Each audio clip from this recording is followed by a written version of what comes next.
something starts to be potentially successful, it becomes a negotiating card, and then you hold it back. That's an unfortunate dynamic. A second piece where you might have some utility in the negotiations is on technology for adaptation, which involves a larger set of countries, actually may involve some more classic technology transfer issues, so things like drought-resistant crops, and will not have IPR issues that are similar to those for HIV/AIDS rather than to those for low-carbon energy. As far as the sort of playing favorites, I actually do think you need to do some linkage, and I think there is some value to cooperating with those who are cooperative. We spent all of last year trying to figure out how to deal with China to the exclusion of dealing with others. And you would go to India, and I'm sure you've experienced this, you'd go and they'd basically say, well, you haven't really told us what you want from us or what you might give us. We don't know, so that's why we're going to throw in our lot with China. You have a China strategy, so that's what we're going to do. So I think you do need to differentiate. But the other is, if you wait to solve things until you can solve them in the context of the global negotiations, you're going to be waiting a long time. And you're going to have a lot of difficulty differentiating, which is a big problem.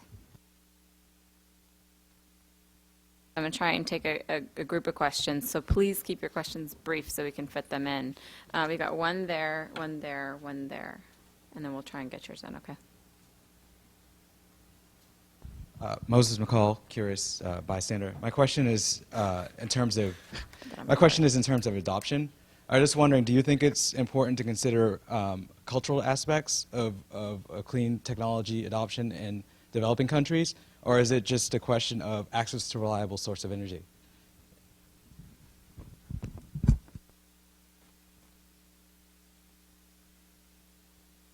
From the Institute for Foreign Policy Analysis. I normally do China security issues, and I'm here this morning because I got invited to a conference in Shanghai the 14th of October called the Pacific Forum. It's sponsored by the China Energy Fund Committee. I wonder if you've ever heard of it, or is this just a way to get me to the Shanghai Expo, which I reluctantly have agreed to go to as well. But seriously, do you know this group? And I'm supposed to speak to it. And question offline right, too. Okay, good. Thanks. Okay, well, right there. Right here, please. Thanks. Yeah, my name's Martin Apple. I'm from the Council of Scientific Society Presidents. Will the innovator's dilemma forever be with us?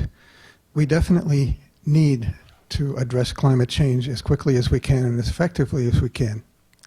As we go through the process of building any technology system based